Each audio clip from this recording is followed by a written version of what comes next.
This section introduces the address resolution protocol and its role as part of network layer operations. So in order for data transmission to a network destination to be achieved, it is necessary to build association between the network layer and lower layer protocols. The means by which the address resolution protocol is used to build this association and prevent the unnecessary generation of additional broadcast traffic in the network should be clearly understood. So upon completion of this section, it is generally expected that trainees will be able to explain how the MAC address is resolved using ARP and explain the function of the ARP cache table. The Address Resolution Protocol, or ARP, is another protocol that, like ICMP, has a close relationship to IP. While IP provides the logical path between a source and destination, which may or may not exist within the same network segment, the actual transmission of data relies greatly on the lower layer protocols, such as Ethernet, in order to support the physical transmission.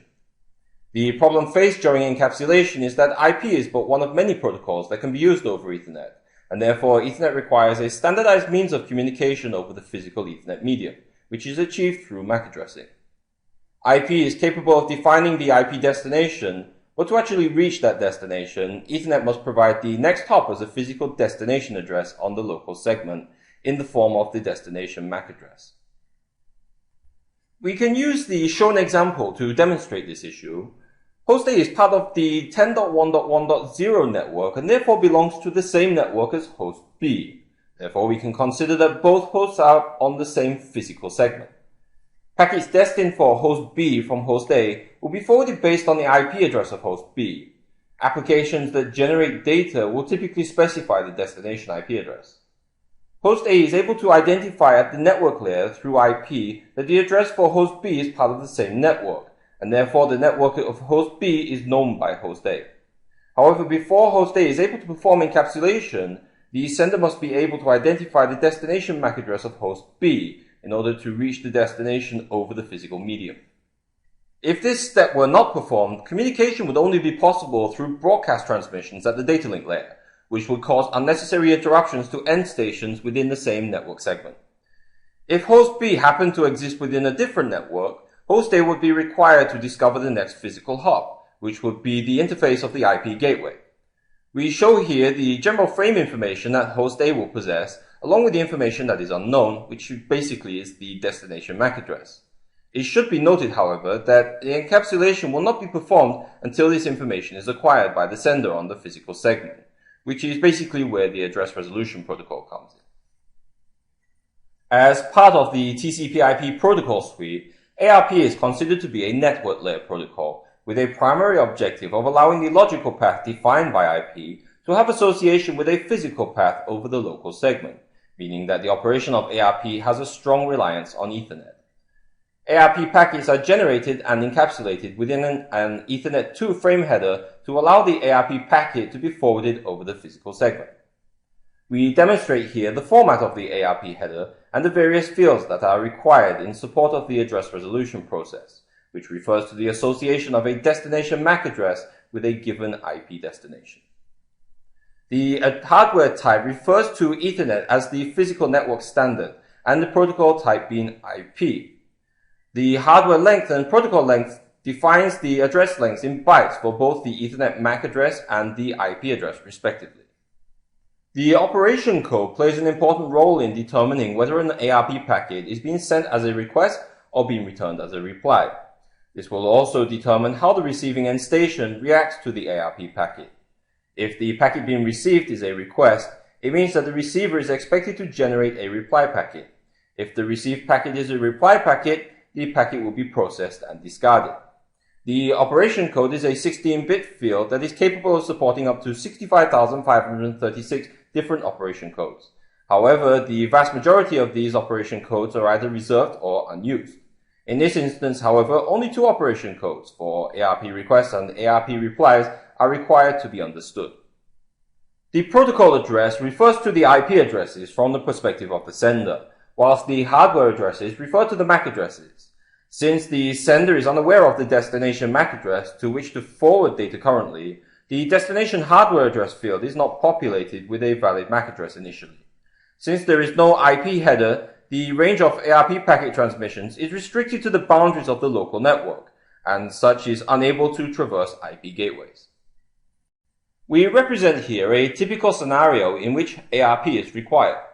The example involves 3 hosts in the form of host A, B, and C. We can understand that all 3 hosts are part of the same network, and each has a unique MAC address. The basic scenario involves host A wishing to successfully transmit data to the destination of host C. Host A is generally aware of the IP address of the end station to which it wishes to forward the data, which in this case is the IP address of host C or 10.0.0.3. However, before data can be forwarded to the intended destination, the physical path must be known. We should consider in this scenario that this represents the first time that host A is attempting to transmit data to host C. The first stage of any ARP process is to determine whether the ARP process is actually necessary at all. Any device that operates at the network layer will contain what is known as an ARP cache table that is used to record the IP address and the MAC address to which it is resolved. The end station must determine whether such an association currently exists and has been recorded in the ARP cache table. If the IP address and MAC address has been previously resolved and it is discovered in the ARP cache table, a hit is considered to have been achieved and the address resolution by ARP is not required. In this instance, however, we can clearly see that the ARP cache table is empty, and therefore no hit can be achieved, meaning that the ARP operation is required. The ARP or ARP request process involves the generation of an ARP packet that is populated with information that is known to the sender, which in this case is host A. Host A will include its own MAC address and IP address within the source hardware and source protocol fields respectively, as well as the destination protocol address, which is the IP address of the destination, which in this case is host C. Host A is currently unaware of the hardware address of the destination for which the ARP packet is being generated, and therefore the destination hardware address field is initially populated with a hexadecimal string that is equal to 0. The operation code in this case is set to request, which indicates that a reply is required from the receiver. Once the ARP header has been populated, it is encapsulated inside an Ethernet 2 frame header that is again populated with the source MAC address of host A. Since the destination MAC address is unknown, the frame must be transmitted as a broadcast frame, and therefore the destination MAC is populated with the MAC broadcast address that is represented as an FF hexadecimal string. One final point to note is that while the addressing in the frame header is used for frame forwarding, the addressing in the ARP header is used solely for the population of the ARP cache table. As the frame is broadcast over the physical medium, an instance of the frame shall be received by all hosts, with the exception of the sender, causing some level of interrupt to other end stations on the network, which is an unnecessary evil of each ARP request. However, with regards to the bigger picture, the ARP process helps to reduce such broadcasts and interrupts to other end stations. Host B will ultimately ignore the ARP packet following the frame processing. However, in the case of host C, the end station will utilize the information within the ARP header in order to populate its own ARP cache with information that allows the MAC address of host A to be resolved. As a result of the ARP request packet from host A, host C is able to populate its own ARP cache table with information that allows host C to know how traffic destined for host A from host C should be forwarded, and the Ethernet MAC address that host C should use as the destination address for this traffic. We should also notice that the entry in the ARP cache table is considered dynamic. This means that the entry was determined through ARP. It is also possible for static entries in the ARP cache table to be manually configured, which reduces the need for ARP, but in the event that the IP address of the host is changed, the ARP cache entry would become invalid, and removal or renewal of the entry would require manual intervention from an administrator. As a result of the ARP cache entry, traffic destined for host A can now be forwarded directly to the intended destination as a unicast transmission, as opposed to a broadcast, which ultimately reduces traffic flow within the local segment and unnecessary interrupts to other hosts. In response to the original request from host A, host C is now expected to generate an ARP reply that will be used to inform host A of the MAC address that should be used to reach host C, and allow host A to create a binding within its own ARP cache. Host C starts by generating a new ARP packet and populates this packet with the information it possesses in the same manner as we saw being performed initially by host A. In this case, however, host C is the source and host A is the destination. Since host C is aware of its own MAC address and also the MAC address of host A, it is able to populate all fields within the ARP header. The source MAC address represents the information required by host A, and the operation code in this instance is set to reply, to indicate that the packet does not require a response from the receiver. The packet is encapsulated within a frame header. However, this time host C is able to use the information within its ARP cache to determine that any packets destined for 10.0.0.1 or host A should be forwarded to the MAC address of 0001020304 AA, effectively enabling a unicast transmission to be performed.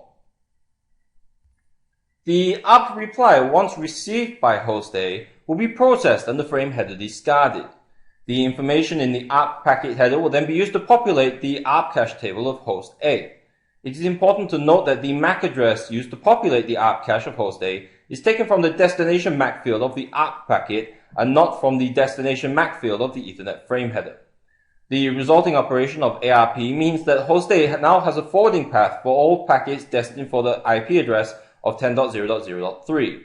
The entry will remain in the ARP cache for a set period of time that varies depending on the ARP entry timer of the operating system being used.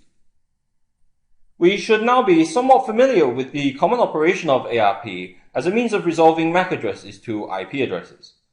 ARP, however, is also used to support a number of other processes, some of which are now redundant and some which are still in use. Proxy ARP represents one such example of a number of applications of ARP, and in order to understand the application of proxy ARP, the principles of IP addressing and subnets are required to be clearly understood. We should start off by realizing that host A and host B are technically part of the same logical network, since the addresses of 10.1.0.1/8 and 10.2.0.1/8 are considered part of the same 10.0.0.0/8 network. If the addresses are translated from the dotted decimal format into binary, we're able to clearly identify that the bits that represent the network address are identical. We notice, however, that the two hosts are not considered part of the same physical segment, and are in fact divided into two separate physical segments as a result of the gateway. If we follow the general principles of ARP, host A would determine that 10.2.0.1 is part of the same 10.0.0.0 network, and so discovery should be possible by generating an ARP request. The IP gateway, however, does not see this the same way, and would restrict the ARP request since broadcasts are not forwarded by gateways. Another point to consider is that the gateway is unable to associate two interfaces with the same network segment. We find that from the perspective of the gateway, interface gigabit Ethernet 000 is part of the 10.1.0.0/16 network, and interface gigabit Ethernet 0/0/1 is part of the 10.2.0.0/16 network. Any IP packet received from host A with the source IP address of 10.1.0.1 will be perceived by the gateway as being received on the same 10.1.0.0 segment as to which the gateway belongs. The reverse is true of host A, who would assume that any packet originating from the gateway with the source IP of 10.1.0.2 originated on the same 10.0.0.0 network to which host A belongs. The problem remains then, how can we allow hosts that belong to the same logical network but separated by a gateway to operate as if they were part of the same physical segment? The solution to this is to change the behavior of the IP gateway to act as a proxy device for ARP requests and replies. We should assume that an ARP request is generated by host A intended for 10.2.0.1. The ARP request is broadcast over Ethernet and ultimately received by the gigabit Ethernet 000 interface of the IP gateway.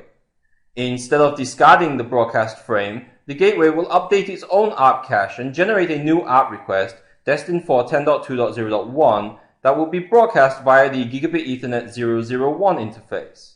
The request will reference the MAC address of the interface of gigabit Ethernet 001 to which the receiver with the destination of 10.2.0.1 should reply.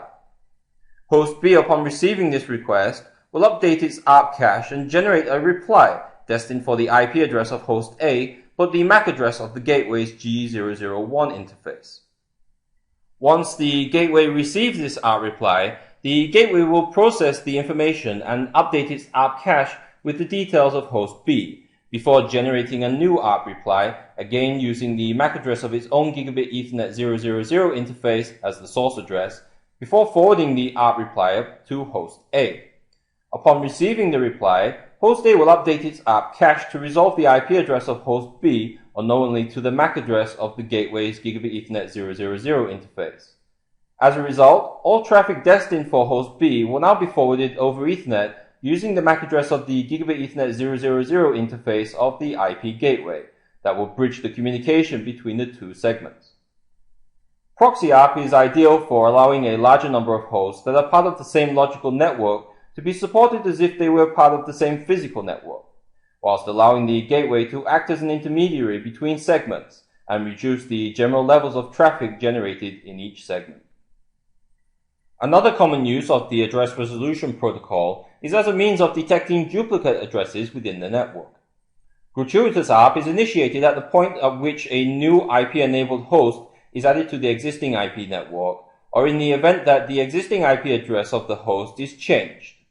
In order to distinguish the host from all other hosts within the same network, the host is expected to have a unique IP address. ARP ensures this by generating an automated ARP request that includes the IP address of the source and issues this address as the destination IP address in the ARP packet.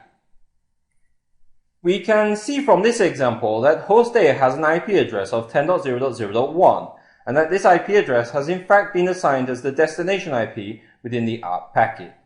In doing so, the ARP request will effectively request that any host that has the same IP address as host A generate an ARP reply to be returned to the reference source MAC address in the ARP packet. If no reply is received to the request, host A can safely consider that the IP address of 10.0.0.1 is unique within the network. If a reply is returned, however, a notification will be generated informing that a conflict of IP addresses has occurred within the network, for which it is expected that a unique address be assigned. In summary for this address resolution protocol section, then we ask two questions here. The first is, prior to generating an ARP request, what action must be taken by an end station?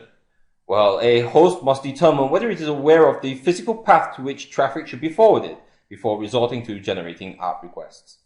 The host will do this by consulting the ARP cache for a valid address resolution between the intended IP destination in the local segment, or the IP gateway, which represents the next hop to the ultimate destination, and the destination MAC address that should be used as part of the frame encapsulation.